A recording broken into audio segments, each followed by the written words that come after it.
What's up, guys? Welcome back to Spoiling Movies. My name is Chris, and I am going to talk about A Quiet Place. And I'm going to try to be a little quiet.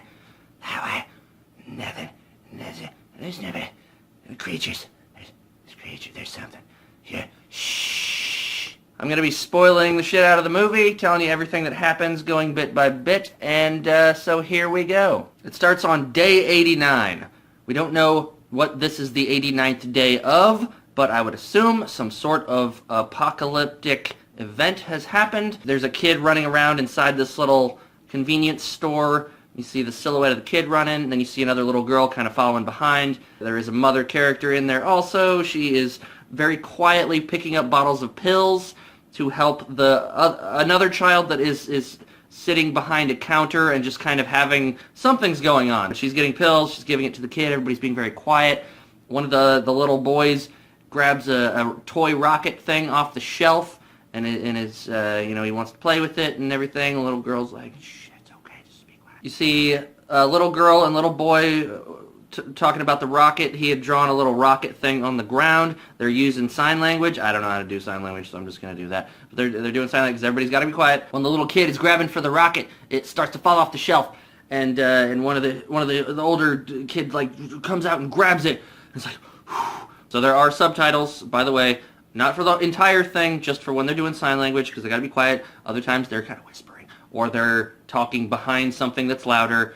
The dad shows up in the store, and he has a bag full of stuff, and he gives something to one of the kids, and he's like, this is for you, and you see that she has a hearing aid. He's talking about another thing that he got, a little motherboard-looking piece that he says is going to boost the signal. As they're leaving, the dad takes the batteries out of the little rocket ship thing that the kid has, because he's like, no sound. And I was thinking, can't the kid have the toy? Like, he may, crash it into things and be noisy, but, once you take the batteries out of the toy, it's not a problem, right? The kid can have the toy as long as it's not going to make noise. The little girl grabs the rocket, gives it back to the little kid as they're all leaving, and when she's gone, the little boy, grabs the batteries off the thing also. And as they're walking out, there's a newspaper on the thing that says, "It's sound!" Exclamation point. And so it's like, we already knew that from the trailer. Because it's a quiet place, and we gotta stay quiet because there's monsters, right? Everybody's barefoot. They're walking on paths made of sand. They've laid out a bunch of sand, and it's only okay for them to be barefoot walking on sand, so they're not making a lot of noise. So there's dad and mom. There's deaf girl, sick boy, and little rocket boy. So they're all walking. Little kid is in the back. He's got the rocket. They're walking over, on the sand, on this across this bridge. Little kid's in the back, and he has put the batteries back into his rocket ship, and it goes.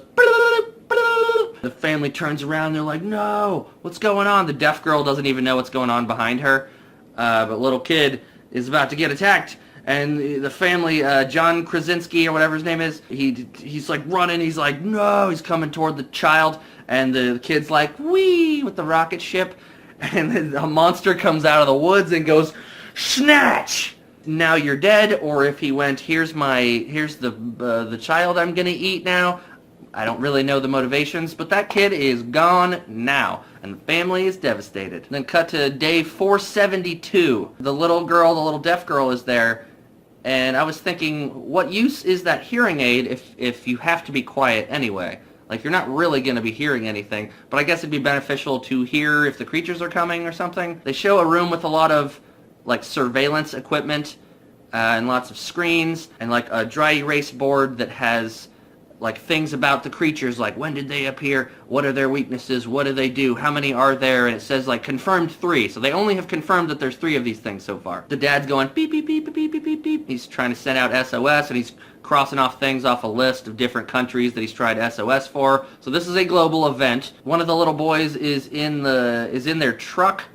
And the keys are in the truck, and he acts like he's gonna turn the keys, and then he's just pretending that he's driving. And I was like, why would you leave the keys in the car if you don't want one of your little children to accidentally start the car and cause noise? They're living on a farm. There's a farmhouse and a barn. They show inside. There's jars of preservatives and things in the background. The mother is pregnant with a new child. The mom does something weird where she takes an oxygen tank, turns it on, and then puts the oxygen mask thing on a stuffed animal in a box, and I was confused at that moment. The dad is up on top of like a big corn silo or something, and he's lighting fires. And as he's lighting a fire on top of this silo, he looks out in the distance, out in the woods, and there are other silos with fires lit on top of them, so I think we're meant to believe there are other people living in the area. The little kids are playing Monopoly, but using very soft pieces. One of them does something, and the little girl's like, and she like reaches and knocks over one of their lanterns, which starts a little fire on the ground, and it makes a big, loud crash noise. The dad jumps over and tries to put it out, and then he's like, just listening. And then you start hearing noises. And the guy goes up next to one of the windows, and I'm just expecting a jump scare. It's a perfect moment for a jump scare. And he's looking out, and it turns out it's just raccoons. And then they kind of show, as the family's kind of like easing back again, they show the raccoon like walking out, and one of them just gets just smushed. And like, I don't know if this creature, this monster thing out in the woods would like just killed the thing immediately and took it away, because there's like a blood splatter.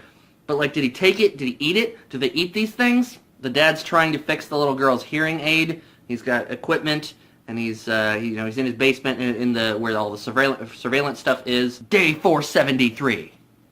Still very quiet. The dad tries to give the little deaf girl a new modified hearing aid thing that he had been working on, and she's like, "It never works. This never works. Just stop. Stop trying to help me." And I was like, "You little brat. Your dad's like trying to make your life better, and just because it hasn't worked so far, you're just being an asshole. This guy's trying to help you, so you can't burp, you can't cough, you can't fart, you can't sneeze. I mean, maybe you can fart, but it's got to be silent and hopefully deadly for the creatures." The dad's about to take the little boy with him to do something, which we find out is going fishing. He doesn't want to go. He's afraid. The older deaf girl, she wants to go, and the dad says, "No, just stay here and help your mother." And she's all pissed off. And the little girl gets mad and starts like packing up stuff. And I guess she's going to run away like a fucking idiot. She tries out the new hearing aid. It doesn't work, and she has a moment. The dad and the son are at the river, and they have these big basket net things that they have fashioned, I guess. Dad grabs a fish out of one of the basket net things, and he's about to like bash it on a rock quietly, but it slips out and it gets away. And the little boy starts to go after it, and the dad's like, no.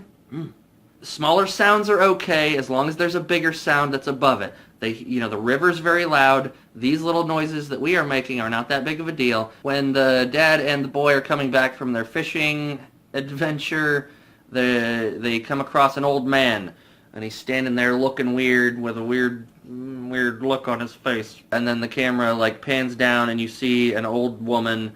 And it gets down to like her midsection area, and then you start seeing some of her guts. So they don't really show you. This isn't a very gory movie. There's a little bit of blood, and that's kind of the extent of it. They show like a little bit of guts coming out, but that's where the movie cuts off. And the guy, apparently that was his wife or somebody that he loved, and the guy's sitting there like, he's about to make a noise. And so like dude and son are there, and they see what's going on, and he's like, I was wondering, how long had that guy been standing there? That's a really interesting coincidence for him to just find his wife at just that moment when they're walking by to cause a scene, which he does. He goes, "Ah!" That's kind of, it's a big coincidental thing for them to be passing by at just that moment. It's like, how long had he been standing there suppressing rage? Was just waiting for somebody to walk by so he could be an asshole. Dad and son are being quiet, like hiding behind a tree nearby. Monster comes, takes the dude out immediately. At home, the mother's water breaks. You see water on the floor, which means she's going to have the baby. She goes downstairs into the basement area, steps on a nail, and goes through her foot. And she's like, oh, like she knows well enough to still try and be quiet, but she just got a fucking nail through the foot, and she's about to go into labor. So I was like, ah! Creature gets into the house, and apparently they have turned red lights on. There's like Christmas lights around the farm area, and I guess when they turn red, that means either the creature is there, or that means that she is about to have the baby. So the dad and son are coming back. They see the red lights, and dad tells the kid, you have to go be a distraction. Go do this thing. Sign language. He tells the kid, you gotta get, and the kid's like, no, I don't want to do it. He's like, you have to do this. Your mother needs my help. But he's going to set off a distraction so that the monsters will be attracted to that and not attack the mother while she is giving birth. So he gives the kid a flashlight, and he takes a shotgun, and he's going to the house. The kid's going out to do his other thing. The creature follows her into the basement. I think she has set some kind of like egg timer thing to go off. You hear the sounds of the creature, which are a lot of like hissing noises and like bug noises, like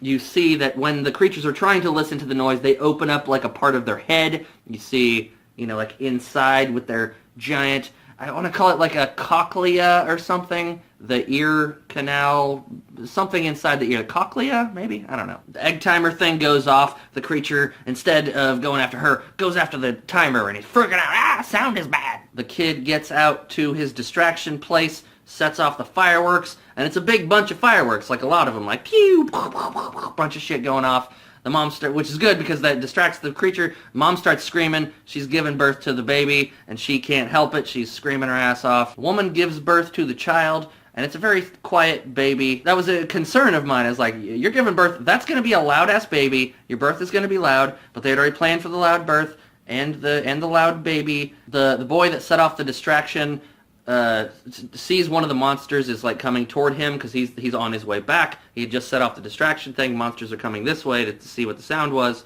and he's in a cornfield, and he decides to go out into the cornfield with his flashlight. That's a bad move because he's making noise. Cornfields make noise when you're going through them. Woman's got the new baby. It starts to make noise. She puts it in that crate from earlier. Remember the crate with the oxygen mask? Now it makes sense. This is a soundproof little wooden crate box thing. And she puts the oxygen mask on the little baby and closes the lid so that the monsters won't hear. Good call. Good looking ahead. The deaf girl is also on her way back from the rocket memorial thing, running away thing. She's on her way back. She's going through the cornfield spot. She's still following the sand on the ground. She sees the flashlight in the cornfield and is like, oh crap, that must be my brother. She goes to check it out and save him. But she can't hear that there's a monster behind her in the cornfield. But when the monster shows up and he's trying to hear her hearing aid starts making a whee! Like it starts making this weird frequency noise that's messing with the creature, and the creature's like, Mah! And then he goes off in the cornfield. And she's like, I don't even know what just happened. Like it was hurting her ears also. So Dad comes back, finds Mom, realizes that she is alive and the baby is alive, and puts a mattress over a hole where they went down into the basement, I guess. Somehow the mattress helps muffle it. Also, there's like a lot of newspaper and shit on the walls. I guess that's supposed to help. They're down in the basement, and they're talking pretty much at normal. Like, it's the most dialogue you hear during the whole movie is when they're down there and the woman and man are talking to each other. There's a lot of running water that also makes noise in the house, and it starts to like fill up the house. The house is starting to get flooded. The little kids are on one of the silos, the corn silo things, and they have set the beacon so that the parents know that they're alive and that's where they are. The dad goes off to see where the kids are, to find the kids, meet up with them. The mother is left there, and there's one of the creatures shows up. The water has started flooding the basement area. She had just woken up from some kind of nap and sees that the water level is rising. The lid has come off of the little baby crate thing, and I guess the oxygen tank may have floated away also. So she's looking in there to make sure the baby's okay, and the baby's okay. The baby's starting to cry, and the mom's got him, but there's still water running, so she kind of goes behind some weird, like, waterfall-esque place where there's water running down. So the other little kids that were up on the silo, boy falls into, there's like a door on top of the silo, and he like falls through the door into a bunch of corn, and one of the doors also falls in there, and he's having trouble like keeping up above the corn. It's like the more he tries, the more he's like falling down into it. But since the little metal door thing had fallen off, he's able to like grab it and like climb back up onto it. So I was immediately thinking of Titanic, like getting on the floating door on top of corn. Never let go, Jack. and then the girl ends up in the corn also, and she gets up on the thing, and I was like, yeah, it's a fun, I don't know, it just popped into my head like a Titanic moment. So one of the monsters gets into the corn silo and starts coming after him, but they're under the door, the kids are under the door, and there's a couple moments in this movie that are kind of Jurassic Park-ish, where the kids are kind of like, like the monster's coming in, but the thing like scratches through the metal, so it can tear through metal for sure. But while they're under the door doing their thing, the hearing aid thing happens again. So whatever frequency the dad tuned it to, or she put it to, or whatever, it goes, and it starts messing with the monster again. So the monster ends up going away. When the kids find their way out of the corn silo, the dad finds the kids, and they are hiding in a truck. So the kids have gotten out of the silo, and they found their way to the family truck, and they're hiding in there, but the monster's still following them, and it's trying to get into the truck, and that's the other moment that's kind of Jurassic Park-ish, where it's like on top, and it's like shaking the car and trying to like knock it over and everything, and they're in there, and the dad finds them, and he grabs an axe or something, and like takes a swing at the monster, and he misses. So then Jason Kawasinski decides that he's going to sacrifice himself for the children by yelling loudly, so that it will come after him, and then they can get away in the truck. So he goes, yeah! He sings a whole song.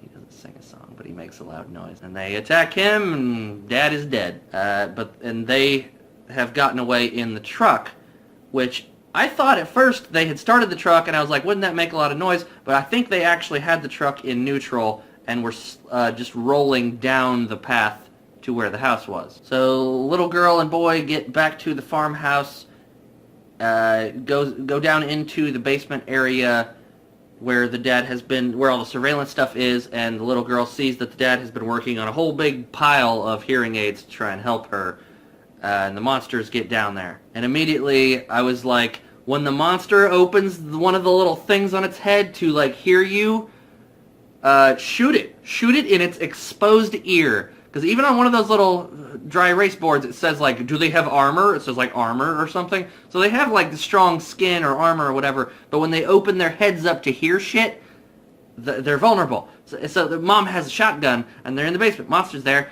The thing opens up, and I'm like, shoot it in the ear! The girl's hearing aid starts doing its thing again, and it's messing with the monster, and I'm like, shoot it! But she doesn't shoot it. The little girl puts the hearing aid up to the microphone thing that's down there, and it makes it even louder, and the monster's freaking out. And I was actually thinking at that moment, I was like, they're gonna pull the old trick where, because she did the loud noise thing and the monster was crippled for a moment, you know, like they're gonna act like that thing is dead and everything's done. But really, the reason that the mom didn't shoot it is because they're waiting for a final moment. Boom! Monster comes back up, goes, Wah! Tries to hear things. Mom goes, skablam! Called it. And that's the end of the movie.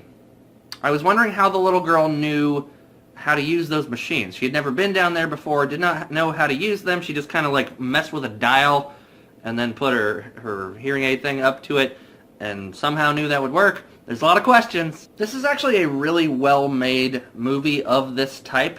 The genre, I would say, is sci-fi thriller, maybe not necessarily a horror movie. And I've seen a lot of these types, and this one was really well-made. It was very good, and I like the style of it. You know, obviously it was quiet. It was much more intimate. There were outdoor locations and things, and you knew that there were other people in this world that were alive, but we don't really see any of them, and I thought they were going to expand on that a little bit, like maybe we would get to meet some of the other people that are there, but really you just get old man and dead woman and that dies immediately. I thought maybe they were going to go with like the frequency thing, like an Independence Day thing where like, this is how you defeat the monsters. Send out the message of that frequency, and then, you know, you can take down all the monsters in the world. They don't do that either. It's one of those types of movies where you're just like, don't do that! The monster's right there! Go over here! If you're gonna make a noise, if you have a bunch of fireworks set up over here, set them up a lot! Set up a bunch of them around like a giant perimeter. That way they'll all go over there and you can do whatever you want. do some noise over there. Like, it's a lot like, they're right behind you, like yelling at the screen, like, yeah, you could do that. Don't do that. You're stupid. You're so stupid. The creatures looked a little bit Cloverfield, a little bit Infinity War, mindless creatures, a little Aliens. I kind of wish the movie was longer. It ended a little bit abruptly, and I would have liked it a little bit if they had gone even further. You know, what about the other creatures? Are they going to take care of the other creatures? Because they basically just killed one of them, and the others are on their way to them, but we don't see any of that afterward. And, like, what about the rest of the world? You're not going to share this knowledge of the sound wave or anything? They don't do any of that. And I would have liked it a little bit more, and I think it would have benefited for a little bit more runtime. I enjoyed the movie very much. It was fun for this type of movie, this genre. I thought it was really, really well made. It's a really good, unique idea. It was cool. It was well acted. The visuals were very nice. Just only nitpicks I have are just the little criticisms with, like, hey, there's something behind you. You're doing it wrong. Look out. You know, like, that was pretty much it. It's just like, I wouldn't do it that way if I were you, but I'm not you because you're in a monster land. Check out A Quiet Place. It was pretty good. I wasn't necessarily surprised because I'd heard other people say that it was pretty good. And, you know, it's not perfect, but it is a very good, well-made sci-fi thriller movie. So check it out. Hope you guys enjoyed watching this and hearing about the nonsense later on. Peace out, guys. Catch you next time.